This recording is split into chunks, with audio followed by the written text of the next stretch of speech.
Good afternoon. This is Michael Passmore. I'm the senior minister at Central Christian Church here in downtown San Antonio. Time rolls on. It is in August, the fourth day, and we are under lockdown or shelter in place, or please be smart about things. I carry in my pocket still one of many different kinds of masks to put on in order to be publicly acceptable, in order to participate with a greater community in an effort towards safety. The devotion today is historical, and it also speaks to one of the long burdens of my heart.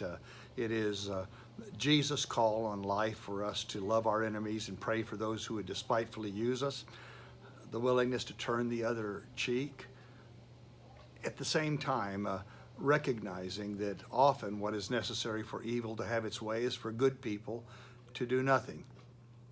I recall from history the story, he's probably not remembered as well as he should be, of Neville Chamberlain, the Prime Minister of Great Britain during the beginning days of the Nazi movement in Germany. In 1938, in an agreement with Adolf Hitler, Neville Chamberlain called for appeasement, surrender of ground in the name of peace. He thought that he would, by giving in to the enemy's demands, bring about some form of peace. And so he made an agreement, the Munich Agreement, that basically gave the whole nation of what was to become Czechoslovakia over to Nazi Germany. It did not lead to peace. It led to World War II. When I see all of the disturbances going on in our inner cities still today, I don't know of anyone who can rationally approve of the senseless destruction of public and private property and the damage to other persons in the name of revolution.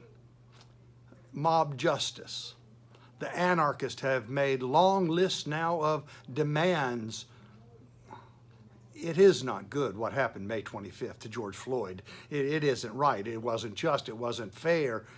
But the continuing violence and murder, destruction of property, giving in to the belligerent demands. Should we, in the name of peace? There are two kinds of peace-desiring people. One are the peace lovers, the appeasers, who give in to the demands and create more violence and bullying at the expense of justice, and hoping that by surrendering to the mob, the conflict will go away. It has never worked in history. Compare that history with that of Martin Luther King Jr., who led a peacemaking movement towards justice and freedom. Incomplete, perhaps because of his early murder, perhaps because not everyone carried on, but steps were made forward. He was a builder, not a destroyer. Absolutely strong, envisioning a brighter future. His faith led his way. He sacrificed. He did not seek revenge, not visiting the sins of the parents upon the child.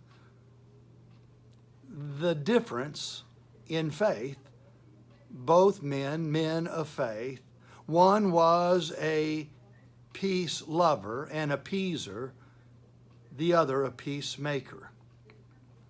We need peacemakers in our day. We could do well with a leader who would speak the truth in love to powers. You know, you can be a leader. You can be a leader of reconciling love by how you reach out to even your neighbors, your coworkers, the clerk, an acquaintance. We who are indeed people of faith need to follow Jesus' teaching on the Sermon on the Mount.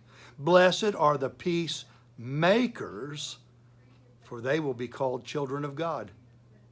The great Mother Teresa said, don't worry about numbers. Help one at a time, and always start with those who are nearest to you. You realize she received the Nobel Prize. But do you know what's greater than the Nobel Prize? Cooler than the Nobel Prize? Hearing the master say, "Well done, thou good and faithful servant. Enter into the joy of your master." It is our best hope. And I will try to be more peacemaking in my life. Thank you for letting me share today.